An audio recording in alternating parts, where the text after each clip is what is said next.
Janine, pouvez-vous me raconter, s'il vous plaît, le placement des réfugiés par votre père sur la commune de Vierville?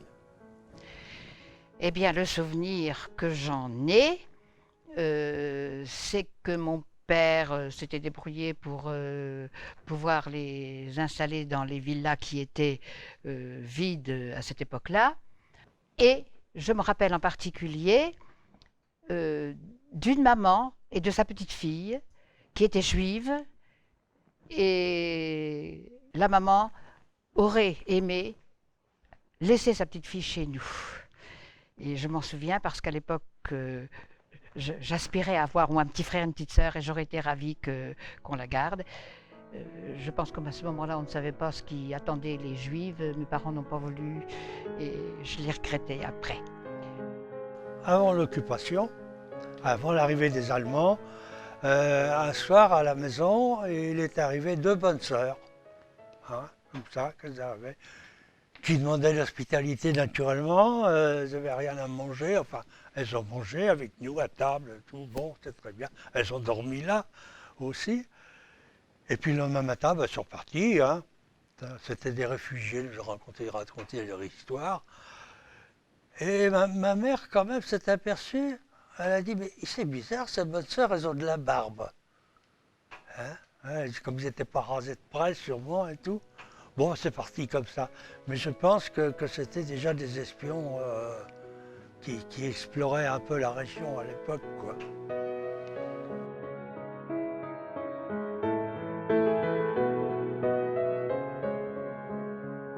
Comme à la ferme, nous n'avions pas d'électricité, nous allions dans le bourg de Vierville écouter la radio avec mon grand-père, les informations, et le fameux Paul Reynaud, qui était président du conseil à l'époque, je crois, et nous disait que les Allemands n'allaient jamais envahir la France, quoi. Ils n'allaient pas franchir la Meuse, ils n'allaient pas franchir la Seine, ils n'allaient pas franchir l'Eure, etc., etc. Donc on était un peu rassurés. Moi j'étais gamin, je devais avoir 8 ans à l'époque, en 40. On était rassurés, mais ça n'a pas duré longtemps parce que quand on est rentré à la ferme, on était à 800 mètres de là. Hein. Qu'est-ce qu'on a eu comme surprise en arrivant dans la cour? Un commande-car allemande avec des soldats allemands qui étaient déjà là. En fin de compte, ils avaient fait plus vite que prévu. Il avait fait plus vite que Paul Reynaud et plus vite que tout le monde. Et il était là, et c'est là qu'on a vu que les informations n'étaient pas toujours à la hauteur de leur tâche. J'étais à jouer avec une petite camarade dans le bourg de Vierville.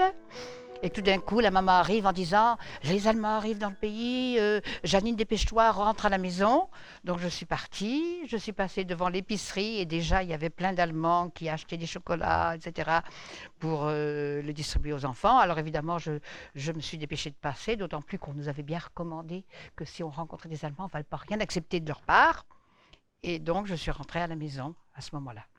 Mon père étant maire, est arrivé un Allemand à la maison pour réclamer du maire, du bois pour chauffer le presbytère où il s'était installé. Et donc, évidemment, mon père réticent essaie de tirer un petit peu. Et on lui dit « Ah, mais c'est ça, ou alors on va brûler les chaises et les meubles. » Donc mon père a dû se débrouiller, je pense, pour leur fournir du bois. J'avais 14 ans et demi. J'étais pas loin du poulailler. J'ai vu ce camion vert là arriver avec une mitrailleuse fixée sur la cabine. Ils étaient 7. Ils ont avancé dans la cour. J'ai suivi. Ma grand-mère est sortie. J'avais pas de maman, j'ai perdu, j'avais 1 mois. C'est ma grand-mère elle avait toujours les grand-mères à cette époque-là, elle avait un bonnet de coton qui est sorti sur le pavé. Et l'Allemand a descendu, il a dit en français, en bon français, « Madame, pouvez-vous nous faire un canard rôti avec des frites pour ce midi ?» Ma grand-mère a dit oui. Il y avait un gros rouennais qui était là, parce que dans le temps, il y avait des rouennais bien meilleurs que les gros canards blancs. Les rouennais, c'est ce qui ressemble à un colvert. Vous savez. Il y avait un gros rouennais qui n'y pouvait rien, qui se trouvait là. Bon, il a passé à la casserole, bien sûr, au rôtissoir. Et à 1 heure, ces messieurs sont arrivés à table, dans la grande table de la ferme, pour manger le canard et les frites. On leur a payé du cidre, et ma grand-mère, je crois qu'elle leur a payé le café. Ils sont partis très corrects, très polis, en nous payant gracieusement. Et ils sont partis. C'est là que j'ai vu les premiers Allemands stupéfaits de les voir arriver dans la cour comme ça. Oui. Ils arrivaient par section d'environ 10, avec leur fusil chacun, quoi. Mais il n'y avait qu'une mitraillette par 10. Le fusier est venu le premier jour. Il nous a dit qu'il avait besoin d'autres départs pour ses hommes et qu'il nous demandait de partir. Il est revenu le lendemain et là il nous a dit qu'il nous laissait tout le rez-de-chaussée, mais à une condition qu'on serve ses hommes.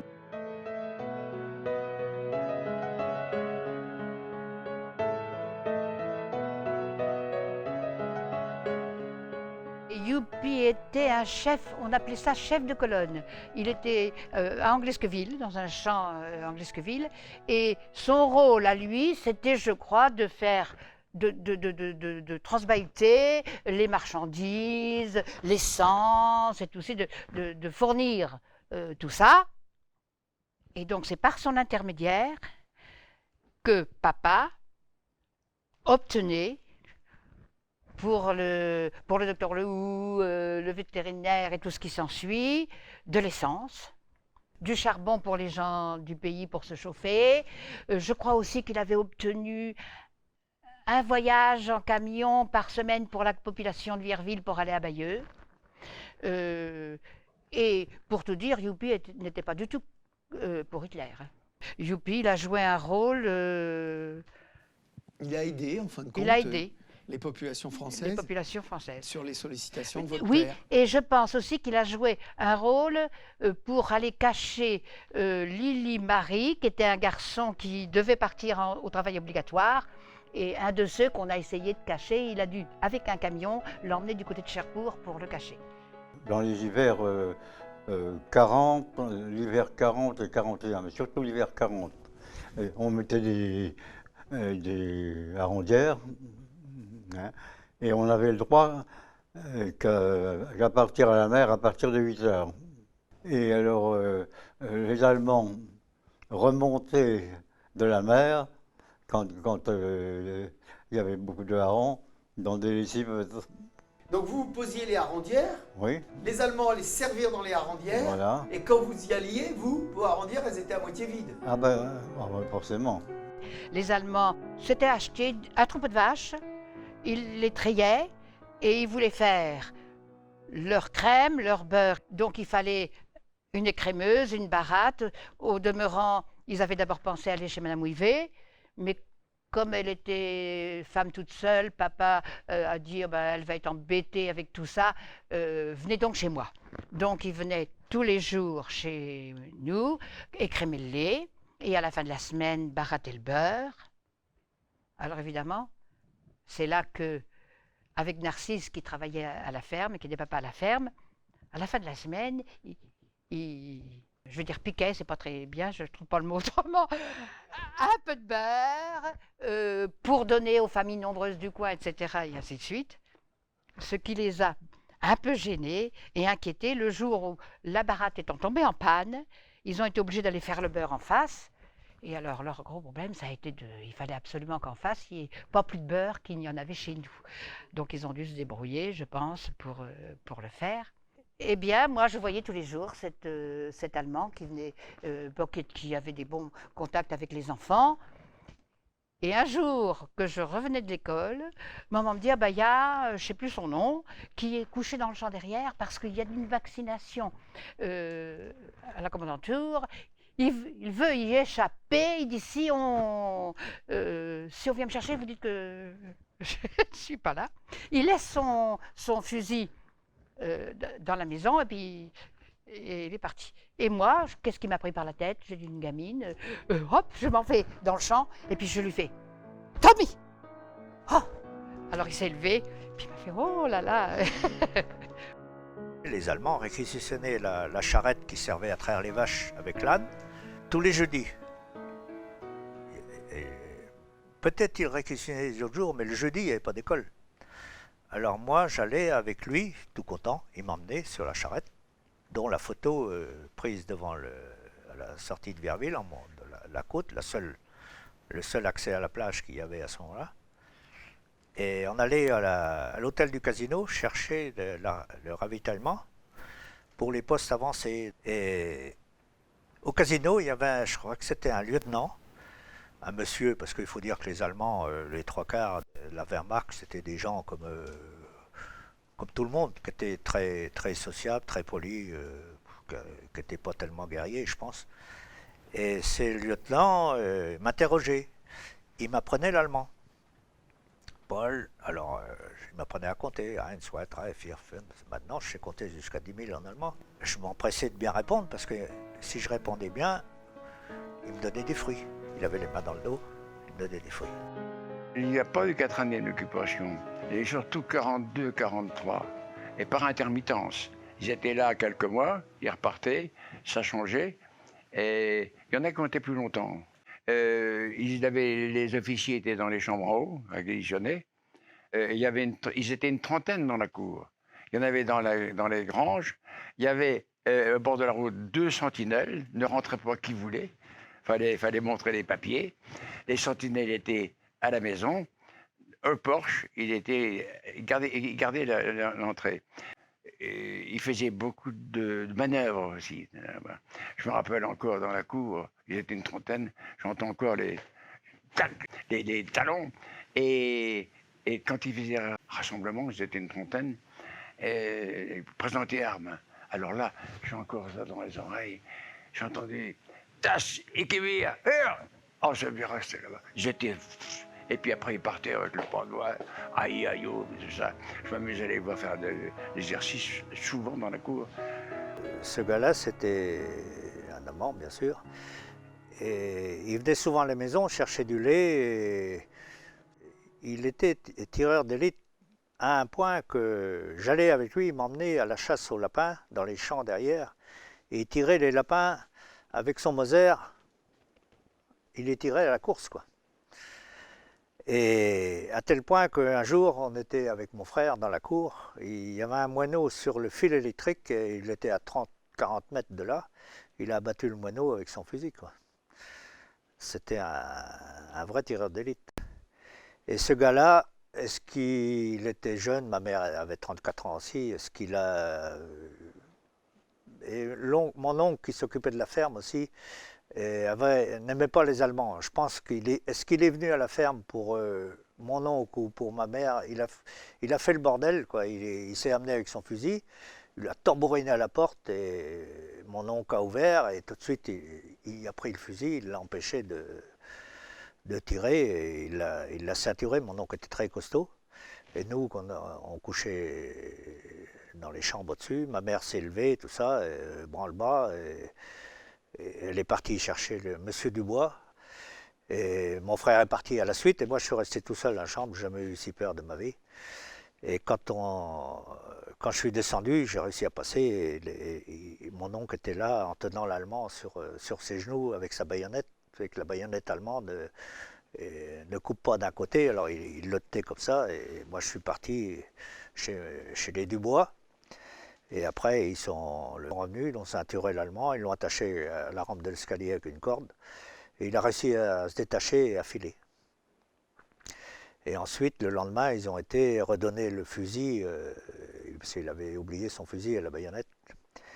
Et il a passé au conseil de guerre, je crois, après. Je ne sais pas ce qui s'est passé, on ne sait pas trop ce qui s'est passé après, ensuite. Toujours est-il que ma mère a tellement eu peur de ça, elle a fait une jaunisse, une péritonite, et puis elle est décédée quelques jours après de ça.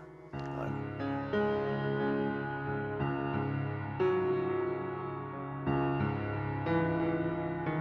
Alors on travaillait aussi une fois la semaine, une journée la semaine. pour faire des postes de tir.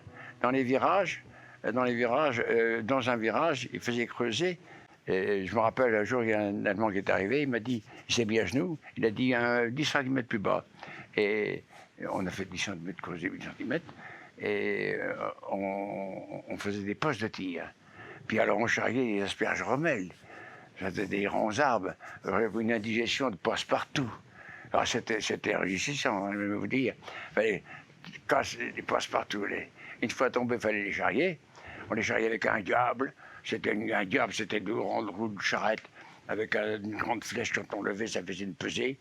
Et on les charriait, on les plantait dans les herbages pour empêcher les planeurs d'apporter des troupes.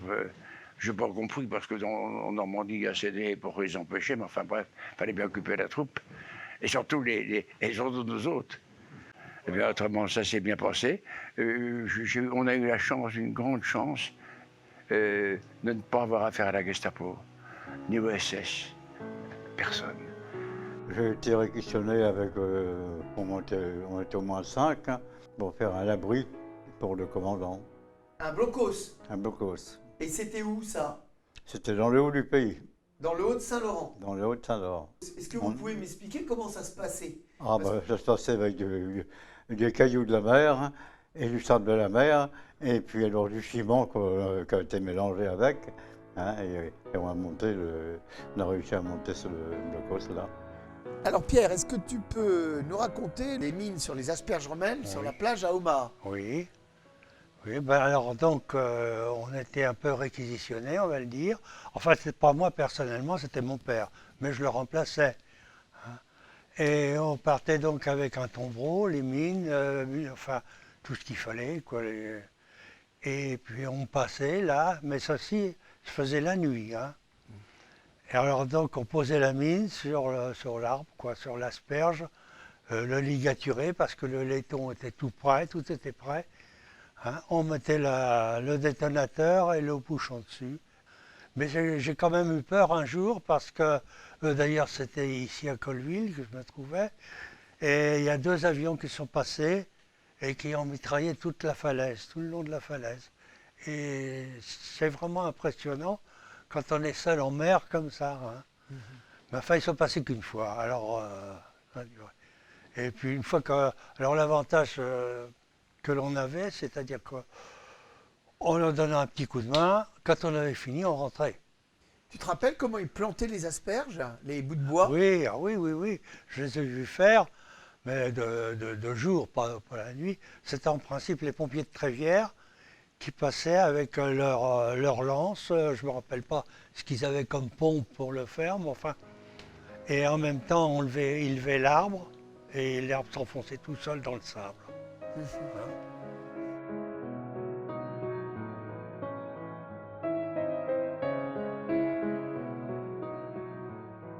Il y avait un groupe d'Allemands à la Piquitette, au café, qui devaient avoir trop bu et qui faisaient du scandale, qui refusaient de payer leur consommation, voilà. Et comme toujours dans ces cas-là, Madame Pignolet envoie chercher papa, qui arrive là-bas pour essayer d'intervenir à tout ça. À ce moment-là, les prisonniers français, travailleurs dans les fermes, qui étaient logés à l'étage de la Piquitette, prennent peur. Ils se disent, il ne faut pas rester dans cette affaire-là. On s'en va. Mais pour s'en aller, ils sont obligés de traverser le café.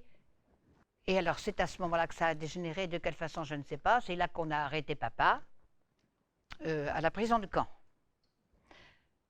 Alors, par la suite, maman m'a emmené pour essayer d'attendrir le commandant de la commandante Tour, lui expliquer ce qui s'était passé. Et le commandant lui dit, comment faire descendre des prisonniers français pour mettre dehors mes soldats à moi? Maman lui dit, mais non, pas du tout, pas du tout. Ce qui s'est passé, c'est que ils habitent là, et pour sortir, ils ont été obligés de traverser, mais il n'était pas ce qui a dû désamorcer la plainte qu'il y avait contre papa et arranger les choses pour qu'il puisse ressortir de prison après. Mais en 1942, il y a eu un débarquement anglais, peu d'anglais. Est-ce que vous pouvez nous en Oui, parler? bah, on l'a entendu dans la nuit, on a entendu le tir, quoi. Mais ils étaient que 4 descendus du bateau. Il y en a un qui a suivi les galets et qui a été se réfugier dans une maison. Et les 3 autres ont été tués, tous les 3, à une balle juste sur le haut du front. Vous m'avez dit qu'il y a un des gars qui était resté sur la plage, un Anglais, dans un coin. Il avait réussi à se sauver, Il celui-là. avait réussi à se sauver, mais il n'a pas été tué sur la plage. Il a été prisonnier dans la maison. il a été prisonnier dans la maison. Il a été prisonnier. Ça a eu la conséquence qu'après, on a été mis à la porte et on a liquidé la plage. Hein. Toutes les maisons ont été abattues. Les Allemands avaient exigé que le maire donne une liste d'otages potentiels. On n'avait pas le choix, hein. Donc Monsieur Le Terrier arrive. Alors papa lui dit, eh ben, dans ces cas-là, qu'est-ce que tu veux? Eh ben, on se met avec son conseil municipal. Donc une liste potentielle avait été donnée, le conseil municipal, dont faisait partie papa d'ailleurs. Et c'est pour ça que par la suite, quand les vaches avaient échappé dans le champ de mine, papa est allé les chercher, de toute façon parce que les Allemands menaçaient de prendre des otages, considérant que c'était un acte délibéré contre eux.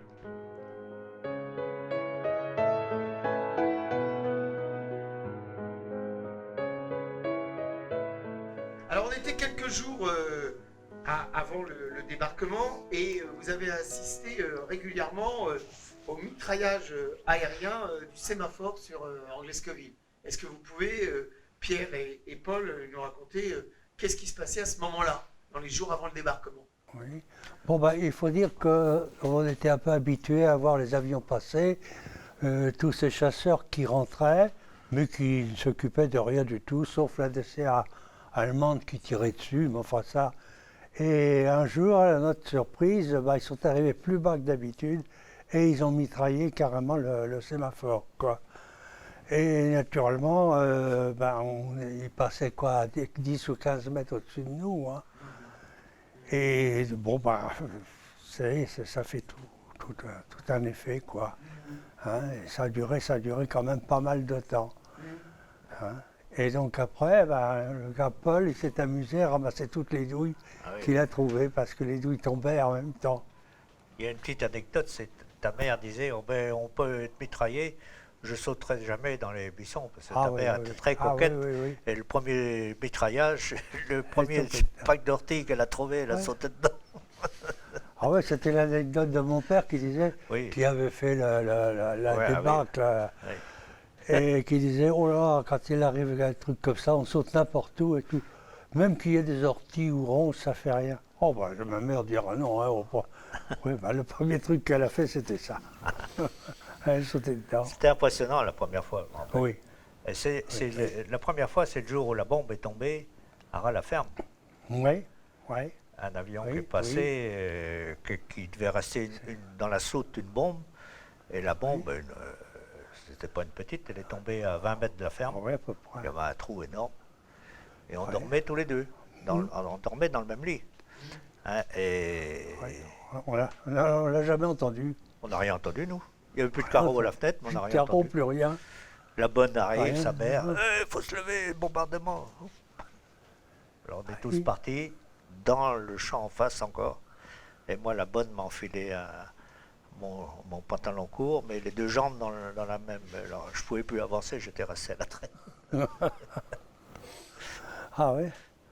Enfin, le mitraillage, c'était impressionnant parce que de voir les avions face à toi, les balles qui viennent vers toi, ah oui. Tu ne peux pas te cacher, quoi. C'est impressionnant. Et toi, tu ramassais les douilles? Après, il y avait plein de douilles partout, des 12-7. Alors je ramassais les douilles qui étaient toutes neuves. Les crochets, il y avait un crochet double, quoi. Je refaisais les bandes complètes, je mettais ça sur le dos. J'étais fier. Il était fier, c'était un vrai chapelet qu'il avait de chaque côté. Il était fier avec ça. Peu de temps avant le débarquement, je partais avec M. Coulmin, Ernest Coulmin. On s'en allait, je crois, à la pêche, on allait dans le marais. Parce que le marais est au niveau de la mer. 200 mètres plus loin. Qu'est-ce qu'on aperçoit? Encore apparaît, on entend un bruit d'avion. Une escadrille de forteresse qui était au sud-est, vers le sud-est, à plus d'un kilomètre de la pointe du Hoc. Et je dis, Ernest, sous les avions, je vois des points noirs. Les avions venaient comme ça, il y avait des gros points noirs dessous. Je dis, Ernest, ils sont escortés par des chasseurs. Du chasseurs. C'était des bombes qui étaient sorties des soutes et qui ont venu vers nous, qui ont grossi, qui nous ont passé sur la tête et qui ont descendu. On les a tous vus comme une rangée de cigares, vous savez, quand une boîte qui descend. Alors c'est curieux parce que les yeux, la vue, les bombes, des noirs longs comme ça, étaient comme des stylos, étaient plus longues. C'est un effet de... Je ne peux pas savoir pourquoi. On les a vus descendre comme ça, comme des cigares qui tombaient. Ça, c'est forcément, c'est resté intact.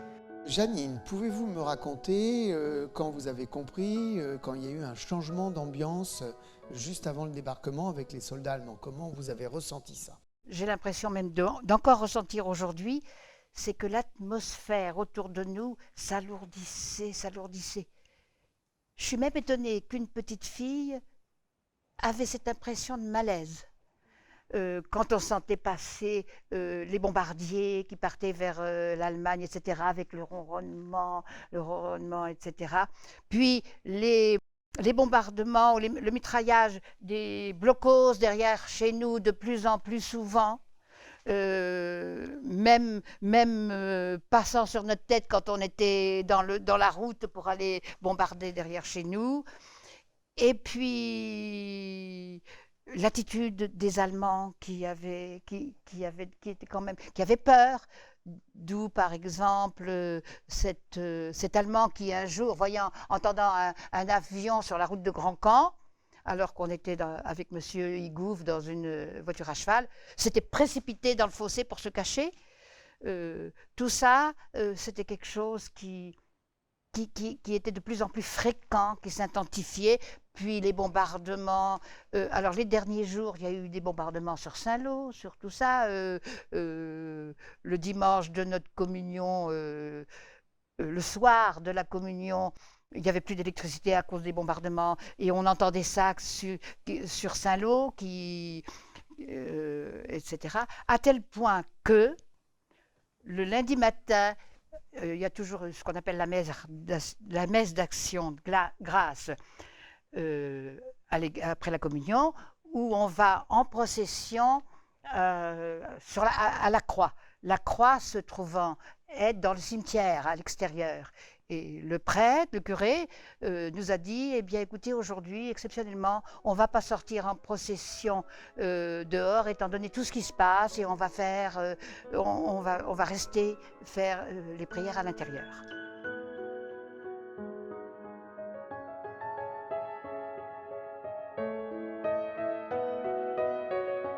Le débarquement commence la nuit du 5 au 6 avec le bombardement de la pointe du Hoc. Nous, on n'était pas loin, hein. Combien de kilomètres 4-5 kilomètres, quoi, à vol d'oiseau. Et avec les bombes qu'ils lançaient, ça nous arrachait le cœur, quoi. Tellement on avait un fossé où toute la famille allait. D'ailleurs, il y avait une bombe qui avait tombé auprès de la ferme déjà quelques temps avant. Alors hop, systématiquement, on allait dans le fossé en face, de l'autre côté de la route. Et toute la nuit, on est resté dans le fossé. Le bombardement a duré longtemps, hein. Et on était un peu abasourdis. Un Allemand qui est passé par-dessus nous, Tommy, qui disait, il était complètement affolé. Et au petit matin, au jour levant, plus rien, tout calme. Tiens, qu'est-ce qui se passe? Alors les Pelletier, le maire du village et ses enfants, toute la famille arrivent dans la route. On était tous dans la route là, avec des jeunes. Il y avait 2 jeunes recueillis, enfin, qui avaient évité le travail obligatoire, qui étaient là. Et d'un seul coup, on dit c'est calme, qu'est-ce qui se passe? On entendait un léger grondement vers le Contentin. Et on dit on va regarder. Alors Pierre, mon cousin qui avait la quinzaine d'années à ce moment-là, a dit je vais aller voir, parce que lui il n'avait peur de rien. Entre parenthèses. On est passé derrière la ferme et il est monté sur un arbre, pas très haut. Il a escaladé, tout ça, puis d'un seul coup, oh, la mer est pleine de bateaux. Oh, oh, alors là, étonnement général, c'est les Anglais qui arrivent, parce que comme on dit tous, on attendait les Anglais et pas les Américains.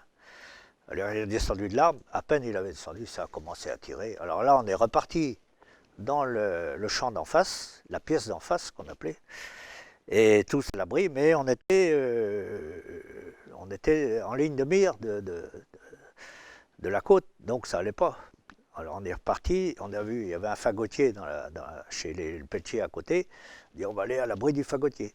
Alors nous voilà tous partis, moi je reste accroché dans les barbelés avec... alors j'étais un peu j'avais peur, moi, forcément tout le monde, hein, c'était des tirs de barrage, des petits obus, ou je sais pas, des genres de roquettes qui tombaient, il y en avait partout. Et mon oncle disait hey, Pécho, viens. Ben oui, mais j'étais accroché moi. Alors j'ai réussi à me décrocher, on est parti dans le fossé, et derrière le fagotier plutôt. À peine on était arrivé, les bombes des bombardiers sont arrivés, ils ont bombardé ce qu'on appelait les Fondereaux, un petit village en bas d'Anglesqueville. Alors là, les éclats revenaient dans l'autre sens. Alors on est reparti, on s'est remis dans un autre fossé qui était lui bien abrité de la côte. Alors là, ça pleuvait comme des pierres, on était toute une bande. On voyait les éclats qui tombaient partout, là. Et le cocasse de l'histoire, c'est qu'il y avait le grand-père de Pelletier, monsieur Binet qui s'appelait, un grand-père de la famille Pelletier, qui était dans une chaise roulante. Alors lui, il était dans le fossé, il avait tout le tronc qui dépassait, il dit tout à l'heure, il va être raccourci, on va plus retrouver que la chaise. Mais non, il n'a rien eu, quoi. Le 6 juin au matin, à l'aube, nous avons été réveillés par un bruit de bombardement un peu lointain, mais quand même très présent. Et mes parents et moi, nous nous sommes habillés et retrouvés prêts à quitter la maison parce que mon père avait dit « ça m'a l'air d'être du sérieux ». Donc, il vaut mieux dégager la baraque. Il avait à peine dit ça qu'on a entendu un immense sifflement au-dessus de nos têtes, puis une énorme explosion à environ 25 ou 30 mètres derrière et un grand nuage de terre et de débris voltigés dans le ciel. Donc, mon père ayant dit à la tranchée, on s'est préparé à y aller et on a à nouveau entendu un énorme sifflement au-dessus de nos têtes et il a dit « couchons-nous ». On s'est donc couché au milieu de la cour et, ayant déjà l'expérience, on a attendu l'explosion. Il n'y a point eu d'explosion. Donc, mon père a dit « allons à la tranchée ». On est rentré dans la tranchée, on s'est installé en essayant de déblayer un petit peu les mottes de terre qui nous gênaient et on s'est planqué là en espérant être tranquille. On n'a pas été tranquille bien longtemps parce que dans le même temps que nous avions reçu les premiers obus, on a entendu d'autres obus qui tombaient un peu plus loin en direction de Colleville et Saint-Laurent. Et à un moment, mon père a vu une grande gerbe de terre et de fumée et il a prononcé les paroles familialement historiques « Merde, c'est les Divettes ». À peine ce bombardement avait quitté la zone du Grand Hameau que la valse, non plus de canons, mais de bombardement d'avions, a commencé. Et on a vu passer dans le ciel des avions qu'on n'avait jamais vus avant, à deux queues, et dont on a su que c'était des Lightning P-38, qui étaient des chasseurs bombardiers et qui avait pour mission de bombarder tous les champs autour de la maison. Et avec ces petites bombes, on entendait aussi des mitraillages, tac, tac, tac, tac, tac. À un moment, il y a 2 ou 3 branches du noyer qui sont tombées dans la tranchée, mais heureusement, personne n'a été endommagé. Et là, toujours dans le bruit général qui continuait, on a eu, si l'on peut dire, une période de tranquillité. On se remettait de la communion, on avait tout ça bien fêté. Si bien fêté que les Américains, j'ouvre une petite parenthèse, quand ils ont pénétré dans les tables où ça avait lieu, on nous avait dit que les Français mouraient de faim. Ben, il est vrai qu'à la campagne, au bord de la mer, nous, on n'a pas souffert. En ville, ils ont souffert, pas nous. Donc, tout d'un coup, il faisait encore nuit, papa nous réveille, on s'habille rapidement, il fallait sortir pour se mettre dans les abris qu'on avait, soi-disant abris qu'on nous avait dit de faire dans le jardin, c'était des trous. Donc, je suis réveillée, il fait nuit. On arrive dans les trous, le jour commençait à apparaître, on se met dans les trous. À ce moment-là, les avions nous passaient sur la tête, nous passaient, à tel point qu'on a eu peur et que papa dit, puisque c'est ainsi, écoute, tant pis, on va aller se mettre dans l'abri avec les 2 ordonnances qui avaient réquisitionné chez nous. Donc, c'est ainsi qu'on s'est retrouvés dans un abri qui avait une forme d'igloo, les 2 Allemands, enfin un Autrichien, un Allemand, papa, maman, ma grand-mère et un oncle qui était resté et moi. Comme il n'y avait pas beaucoup de place, j'étais placée sur les genoux d'Alfred, l'Allemand, entre les pattes du cheval. Et puis alors là, ça bombardait. De temps en temps, papa, mon oncle, les Allemands sortaient. Au début, on a tous pensé que c'était un énième commando, jusqu'au moment où ils sont montés à l'escalier chez nous et par la fenêtre, ils ont aperçu toute la flotte qui était. Et à ce moment-là, papa a dit, c'est pas un simple commando, ça doit être le débarquement. Voilà. Et pendant qu'il était à la maison, nous toujours dans l'abri, un éclat d'obus a tapé dans la grange de la ferme en face où il y avait 2 personnes âgées. Papa s'est dit, je vais aller voir ce qu'ils deviennent. Et il revient nous trouver, il nous dit, écoute, je ne sais pas ce qui se passe, mais il y a un tas d'Allemands dans la route. Je suis passé, il était passé, il leur avait dit Nisgout. Bon, il a cru que c'était des Allemands, jusqu'au moment où l'Autrichien étant sorti peut-être pour aller monter à l'escalier, je ne sais pas, hop, les soldats lui ont tiré dessus. Trop haut, la balle s'est infiltrée dans le mur, trop haut. C'est là que papa s'est rendu compte que ce n'était pas des Allemands, donc que c'était des Américains. L'Autrichien a fait demi-tour, il est arrivé à l'entrée de l'abri, prendre son fusil et criant « Tommy !» Puis il est parti en courant. À ce moment-là, nous on est sortis et on a croisé papa qui est arrivé avec l'officier. Parce qu'il leur dit, attention, il y a des Allemands là, mais j'ai ma famille dans l'abri avec eux. Donc on s'est rencontrés à mi-chemin dans le jardin. Et là, ils se sont aperçus que l'Allemand avait été tué dans le champ en face. Alfred. L'officier a demandé à papa, est-ce que c'était un mauvais homme? Non, a dit papa. Alors il lui a fait le salut militaire et il lui a dit pardon. Et à ce moment-là, je ne sais pas ce qui s'est passé, ils ont dû, je pense que c'est lui qui a dû s'occuper d'aller le faire enterrer. Et pendant ce temps-là, eh bien, les Américains étaient entrés dans la cour, etc. Et ma grand-mère est allée chercher une rose. Elle m'avait dit, va offrir une rose. Et donc, je suis allée donner une rose aux Américains. Voilà.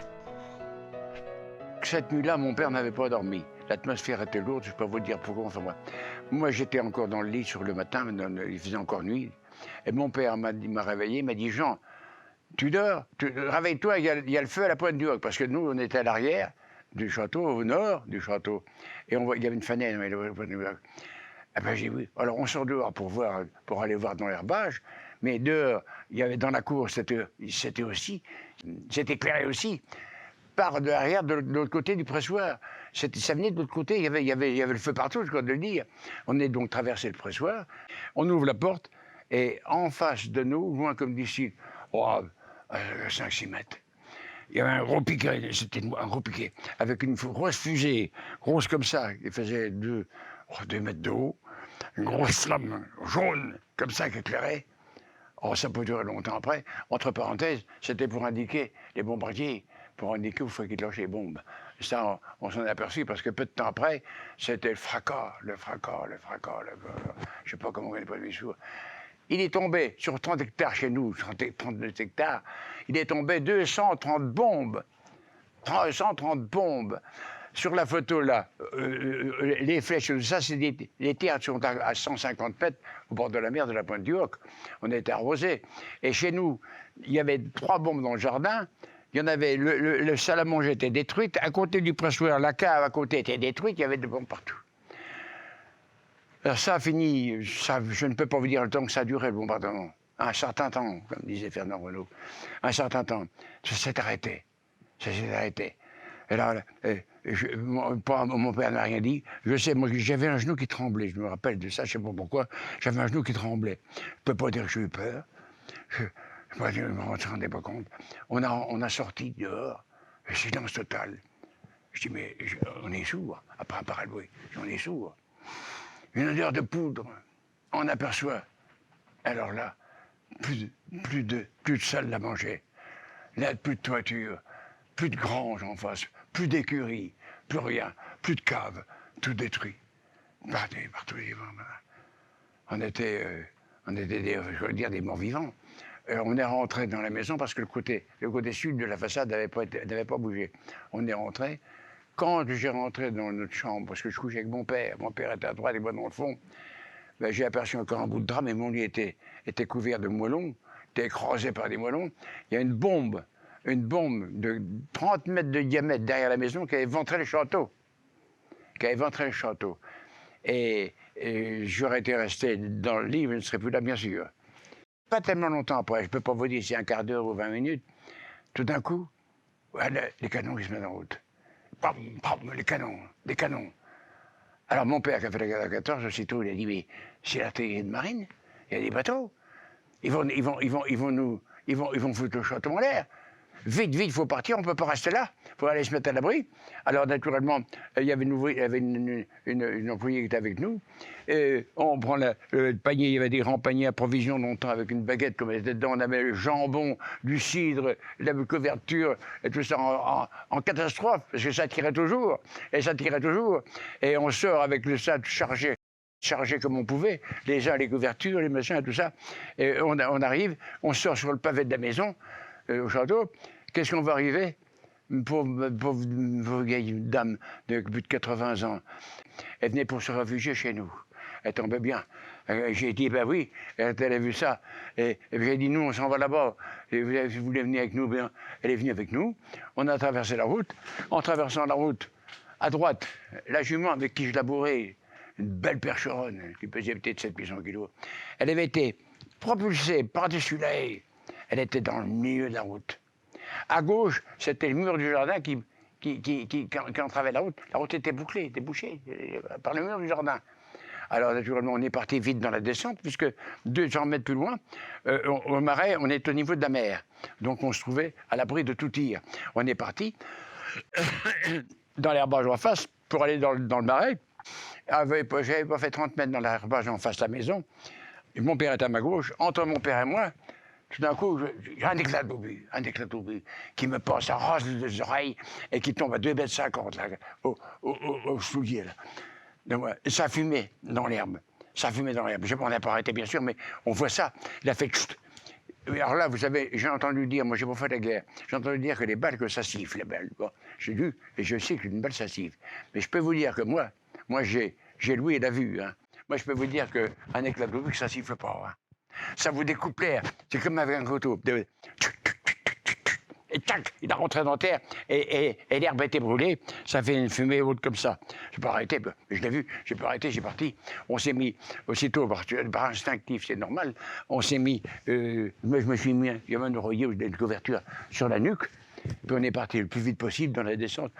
Une fois dans la descente, on était sauvés. Et avant d'arriver dans notre repère, dans notre fossé où on a passé la nuit et la journée, il y a un Allemand, c'est le seul qu'on a vu dans les 36 heures. C'est celle que j'ai vue au débarquement, c'est pas difficile.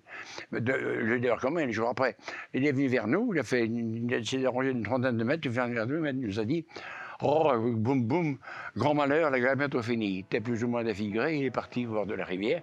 Et nous, on est rentré dans notre abri, dans le grand fossé. Le sylvain, oui, on les voyait arriver par 10 environ.